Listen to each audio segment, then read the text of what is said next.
Hello எல்லாருக்கும் வணக்கம். என் பேரு ஆதர்ஷ். இந்த வீடியோவில் இந்தியாவோட கடைசி குரூப் ஸ்டேஜ் மேட்ச் நியூசிலாண்டுக்கு எதிராக அவ விளையாட போறா. நான் அதை ப்ரீவியூ பண்ண போறேன். ரெண்டு டீமும் குவாலிஃபை ஆனதுனால இது அந்த சினாரியோஸுக்கு சம்மந்தப்படுற மாதிரி இது ஒரு அர்த்தம் இல்லை இந்த மேட்ச்ல. ஆனா to test the strength ahead of the semi-finals with the two best teams in the group இந்த காம்படிஷன் கூட சொல்லலாம். அதனால தான் ரெண்டு டீமும் எப்படி போறான்னு பார்க்கறதுக்கு it will be a good contest. இந்த ப்ரீவியூக்குள்ள நம்ம போயிடலாம். இந்தியாவோட நம்ம ஆரம்பிச்சோம்னா போன மேட்சும் ஹர்ஷித் ராணா தான் ஹர்ஷ்தீப் சிங்க்கு பதிலாக விளையாடினா. இப்ப ஒரு சில ரூமர்லாம் வந்துருக்கு, ஷமி எல்லாம் ரெஸ்ட் பண்ணிட்டு இப்ப ரோஹித் சர்மா கேஎல் ராகுல் பிரஸ் கான்ஃபரன்ஸ்ல சொல்லிட்டார் தட் ரோஹித் சர்மாவோட ஃபிட்னஸ் படி there is no concern. So if he plays இந்த வேற ஆப்ஷன் பார்த்தோம்னா இப்ப ஷமியை ரெஸ்ட் பண்ணா ஹர்ஷ்தீப் சிங் தான் உள்ள வர முடியும். ஏன்னா வாஷிங்டன் சுந்தர் விளையாடி எந்த பிரயோஜனமும் பட போறது கிடையாது. Because Axar Patel and Jadeja will start in the semi-final.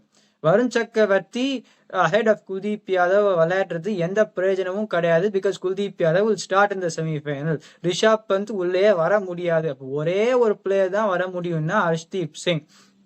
இப்போ ஒருவேளை ஷமியை ரெஸ்ட் பண்ணி ஹர்ஷ்தீப் சிங் ரொம்ப நல்லா பர்ஃபார்ம் பண்ணனா அவர் பண்ணனா அது ஒரு ஆச்சரியம் பட வேண்டிய விஷயமாலாம் இருக்காது.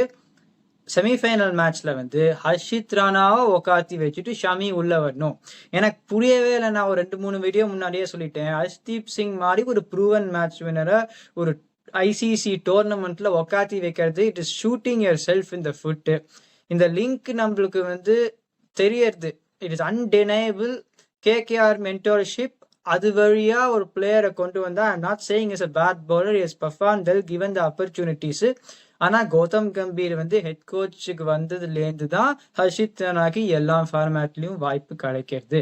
அவருக்கு வாய்ப்பு கிடைக்கிறது தப்பு கிடையாது. ஆனா யாருக்கு பதிலாக வாய்ப்பு கிடைக்கிறது? Harshdeep Singh who's a proven match winner for India should play for them in all formats. இப்ப விக்கெட் டேக்கிங் த்ரெட்டுன்னு பார்த்தோம்னா ஷமி இன்னும் போன மேட்ச் போட்டுட்டு கால அசத்தின்னு இருந்தார். இன்னும் பழைய ஷமியா வரல. Fitness there is still some cloud about that. Harshit Rana விக்கெட்லே கம்மியான ப்ரெஷர் சுச்சுவேஷன் தான் யூஸ் பண்றான். ஆரம்பத்துல ஒரு 3-4 ஓவர் கொடுக்குறா. அப்புறம் இந்த பாகிஸ்தான் பங்களாதேஷ் கிட்டயும் அந்த match was broken in the middle overs. அதுக்கப்புறம் தான் அவர் திருப்பி போடுறார். அப்புறம் ஒரு 4 runs per ஓவர் மேல ஓவரால் போலிங் 8 overs எக்கானமி தாண்டல. அது எதனாலதான் இருக்கிறதுலே ஒரு கம்மியான ப்ரெஷர் சுச்சுவேஷன்ஸ் தான் அவரை போடுறா. And in an attack where okay Hardik Pandya 6வது பவுலர் இருக்கார். But as your main seamer you do not want that kind of option to be used when the pressure is reduce rather than when it is highest. அதனால்தான் ஹர்ஷ்தீப் சிங் ஒரு wicket taking த்ரெட்னா spinners இக்கனாமிக்கலா போடுவா துபாயில. ஆனா wicket எவ்வளவு எடுத்திருக்கா நம்ம பார்த்த மேட்ச்ல. ஹர்ஷ்தீப் சிங் நியூ பாலையும் போடுவார், கடைசியிலையும் போடுவார். Harshdeep Singh and Shami with the new ball. அதுக்கப்புறமா அந்த ஸ்பின்னர்ஸ் இந்த middle overs will make this attack very good attack. அதை விட்டுட்டு ஒரு லாட்ரி. இப்ப ஷமிக்கு விழுந்தா உண்டு, ஹர்திக் பாண்டியாவுக்கு விழுந்தா உண்டு. ஏன்னா ஹர்ஷித் ராணா அவ்வளோ நியூ பால் விக்கெட் இருக்கிற மாதிரி எனக்கு தெரியல. பங்களாதேஷ் கையில கொடுத்துட்டு போனா அவரோட பேட்ஸ்மேன். நியூசிலாந்து கிட்டலாம் அப்படி நடக்க போறது கிடையாது. அதனாலதான் Harshdeep Singh, if he's bought in place of Shami and if he does, regardless of what he does, to convince the selection, whoever is taking the calls, Harshdeep Singh in the matchல நன்னா பண்ணி அவர் semi-final கண்டிப்பா விளையாடியே ஆனும்.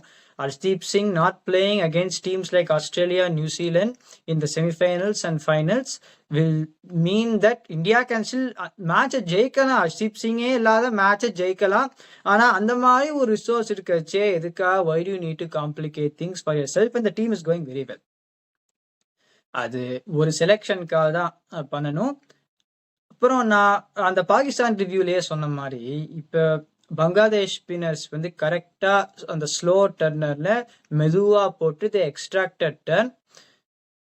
Pakistan spinners Abrar Ahmed 1 for 28 ரொம்ப நல்லா போட்டார். அதை தவிர சல்மான் அலி ஆகாவுக்கு போலிங்கே கொடுக்க மாட்டேங்கிறா. குஷ்தில் ஷா போட்டுருச்சே அவரும் quick through there. So he was not very effective on this surface. இன்னொரு ஒரு எக்ஸாம்பிள்னு பார்த்தோம்னா, இப்ப 3 மேட்ச் ஆப்கானிஸ்தான் விளையாடிருந்திருக்கா. ஸ்பின்னர்ஸ் எந்த இம்பாக்ட் கிரியேட் பண்ணியிருக்கா? கிரியேட்டே பண்ணல. ஏன்? எவ்ளோ வித்தம் இருந்திருந்தாலும் ஒரு கண்டிஷன்ஸுக்கு தகுந்த மாதிரி போட தெரியலனா you will not be able to succeed with Rashid Khan or Noor Ahmad அந்த சேனா கண்ட்ரீஸ் கிட்ட ஸ்பின் போட்டா போல்ட் ஆவான்னு நம்பினா which they can do, but if you do not bowl the correct way வந்து on that kind of a surface they will score runs. அதனாலதான் Afghanistan and spinners in the tournament have not turned up to things. ஆனா Indian ஸ்பின்னர்ஸ்க்கு they've got the ability to make that adjustment. New Zealand ஸ்பின்னருக்கும் அந்த ability இருக்கு. இப்போ ஒரு Glenn பிலிப்ஸே அந்த மாதிரி போடலாம். அதனாலதான் இப்போ விராட் கோலி ஒரு வெரி குட் அண்டர் அடிச்சர் போன மேட்ச்ல அந்த ஸ்லோ டேர்ன் கிட்ட எப்படி சமாளிக்கிறதுங்கிறது இந்த மேட்ச்ல ஒரு பெரிய ஒரு எதிர்பார்க்க வேண்டிய ஒரு விஷயம்.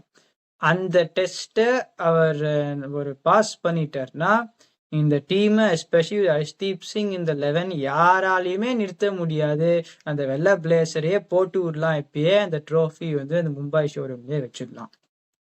So that is the way that India should go. இப்ப நியூசிலாண்ட பார்த்தோம்னா போன மேட்ச் ரச்சின் ரவீந்திரா வந்து திருப்பி வந்தார். ஒரு ஃபென்டாஸ்டிக் செஞ்சுரி அடிச்சர் and he batted at number 4. இப்ப நான் what I like about this செலெக்ஷன்னா, எனக்கு பொறுத்த வரைக்கும் I will not be surprised if முதல் மேட்ச்ல 100 அடிச்ச வில்லியங்க வந்து டரெல் மிச்சலுக்காக டிராப் பண்ணாலும் ஒரு ஆச்சரியம் பட வேண்டிய விஷயம் கிடையாது. ஏன்னா தேர் பேக்கிங் த கிளாஸ். தேவன் கான்வே எனக்கு பொறுத்த வரைக்கும் அவ்வளோ ஃபார்ம்ல இல்லை. ஆனால் டரெல் மிச்சல் ஓடியில ரொம்ப நல்லா பண்ணிட்டு இருக்காரு நியூசிலாந்துக்கு. இப்போ momentumனால செட்டில் டீம் வின்னிங்னால if you are leaving out a class player like Mitchell, no matter if the first player scored a century அந்த மேட்ச்லன்னா you would always think I want the proven class player. அது William ரொம்ப நல்லா பண்ணியிருந்திருக்காரு. ஆனால் டரெல் மிச்சலை ஒக்காத்தி வைக்கிறதுக்கு மனசு வராது. அந்த மாதிரி இந்தியா வந்து ஹர்ஷ்தீப் சிங்கை எதுக்காக ஒக்காத்தி வைக்கிறான்னு எனக்கு புரியவே இல்லை. நியூசிலாந்து அந்த மாதிரி பண்ண மாட்டான். இப்ப 2 இது பண்ணலாம். இப்ப வில்லியங்க டீமுக்குள்ள வச்சா போன மேட்ச்ல வந்து டாம் லேதம் நம்பர் 5ல விளையாடினர். அவர் relatively earlier he walked out in the 16th over 55 of 76. அந்த சிச்சுவேஷனுக்கு பேர் குட் இன்னிங்ஸ். ஆனா என்னை பொறுத்த வரைக்கும் அவர் டாப் 4ல விளையாடுறது தான் அவருக்கும் கம்ஃபர்டபுளா இருக்கும், டீமுக்கும் சௌரியமா இருக்கும். ஏன்னா நன்னா போயிட்டு இருக்கிறச்சே நம்பர் 5ல டாம் லேத்தம் இறங்கினர்னா ஒரு பவர் ஹிட்டர் கிடையாது. அவர் வந்து ஆரம்பத்துல இருந்து கொஞ்சம் திருகி விட்டுட்டு அதுக்கெல்லாம் கடைசியில பாகிஸ்தான் கிட்ட பண்ண மாதிரி ஒரு கிளாசிக்கல் ஷாட்ஸை வச்சு அந்த ஸ்ட்ரைக் ரேட்டை 100க்கு மேல ஏத்தினர். அதுக்கு பதிலாக அதை தவிர அவர் வந்து பவர் ஹீட்டர் கிடையாது. அதனால நம்பர் 5 இறங்குறது I do not think it is a good move for all situations. அதனால்தான் வில்லியங்க அன்பார்ச்சுனேட்லி ஒக்காத்தி வச்சுட்டு இப்போ டரெல் மிச்சலை கொண்டு வந்தா ரச்சின் ரவீந்திராவை ஓப்பனிங் இறக்கிடலாம். Devon Conway also opening, Kane Williamson 3, Tom Latham number 4, Daryl Mitchell 5, Glenn Phillips 6, Michael Bracewell 7, Mitchell Santner 8. நான் Nathan ஸ்மித்தை விளையாடுவேன் ahead of Michael Kyle Jamieson. Matt Henry 10 and Will O'Rourke number 11. நான் எதனால நேத்தன் ஸ்மித்தை விளையாடுவேன்னா, Kyle Jamieson ஒரு new ball bowler, ஒரு relatively one dimensional bowler, ஒரு டெஸ்ட் மேட்ச் போலர் மாதிரியே சொல்லலாம். இப்போ ரோஹித் சர்மா இறங்கி வந்து ஒரு 6 அடிச்சர்னா என்ன பண்ணணுங்கிறதே தெரியாது அக்கார்டிங் டு மீ. அந்த லெங்க்த்தை அடிக்கிற போலர் நியூ பாலுக்கு அப்புறம் கொஞ்சம் கஷ்டம் படலாம். இந்த ஸ்பின்னர்ஸும் containing spinners and Indian players use their feet to spin. இப்போ வந்து விராட் கோலிக்கு மேலே தான் only on him there is sort of a question to say அந்த ஸ்லோ டர்னை அவரால் ஒரு சமாளிக்க முடியுமா இப்போ இருக்கிற டெக்னிக்கல் ப்ளூ பிரிண்ட்டை கண்டுண்டா. அவர் வந்து சமாளிச்சுட்டா வேற எந்த பிளேயருமே அந்த டீம்ல வந்து they will struggle against this kind of bowling despite it being a slow turn which will be good for the conditions. இறங்கி வந்து விளையாடினா இந்த பவுலருக்கு விக்கெட் விழுறதுக்கான வாய்ப்பே கிடையாது. they will really struggle New Zealand to pick wickets if Matt Henry does not strike in the power play. அதனால தான் Nathan Smith வேகமா போடுவார். he can bowl ahead of Kyle Jamieson will be a relatively one-dimensional selection. ஆனா அதை தவிர இந்த New Zealand டீமும் பார்க்கறதுக்கு நல்லா தான் இருக்கு. இந்தியா நியூசிலாந்து 2 பேருமே ஸ்ட்ராங்கஸ்ட் டீம் இந்த டோர்னமெண்ட். அந்த நியூசிலாண்டுமே இந்த துபாய் கண்டிஷனை சமாளிக்க முடியும். But because their playing against the opposition that can negate their threat, அதனால தான் I still think India win. ஆனா இப்ப வந்து நம்ம இந்த 11 எட்ஜுக்குள்ள போயிடலாம். இப்ப top 4 to make sure the wickets have not been lost and to get ஒரு பாகிஸ்தான் அடிச்ச மாதிரி ஒரு 52 for 1 in the previous match. இந்தியாவுக்கு வந்து Rohit Sharma, Shubman Gill, Virat Kohli and one of KL ராகுல் and Shreyas Iyer based on entry point. நான் திருப்பியும் சொல்றேன், 12வது ஓவருக்கு முன்னாடி 2வது விக்கெட் விழுந்தா கேஎல் ராகுல் இறங்கணும். இல்லைன்னா ஸ்ரேயஸ் ஐயர் வந்து 12வது ஓவருக்கு அப்புறமா ஸ்ரேயஸ் ஐயர் இறங்கலாம். நியூசிலாந்துக்கு வந்து நான் சொன்ன 11 படி Rachin Ravindra, டெவன் Conway, Kane Williamson and Tom Latham. இப்போ இந்த 2 லைனப்புக்குமே அந்த சொலிடிட்டி, ஈவன் 2 விக்கெட் விழுந்தாலும் they can make sure they can get the 50 odd runs. 2 லைனப்புக்கும் அந்த ஸ்கில் இருக்கு. கேன் வில்லியம்சன் ரன் அடிக்காததை பத்தி தான் நான் கவலையே பட மாட்டேன். வேர்ல்ட் கிளாஸ் பிளேயர், அவரை மாதிரி ஒரு பெரிய பிளேயர்லாம் 2 மேட்ச் அடிக்காத இருந்தா I do not think that any problem. Devon Conway ஃபார்ம்ல இல்லை, but he still a class player. So வந்து இந்தியன் நியூ பால் அட்டாக் யாரை விளையாட போறான்னு தெரியாது. இப்ப ஹர்ஷ்தீப் சிங் விளையாடாத ஷமி வந்து if he still delivers a half cooked performance, I don't think there'll be as much threat from Devon Conway's perspective, so I'll still back him to do well.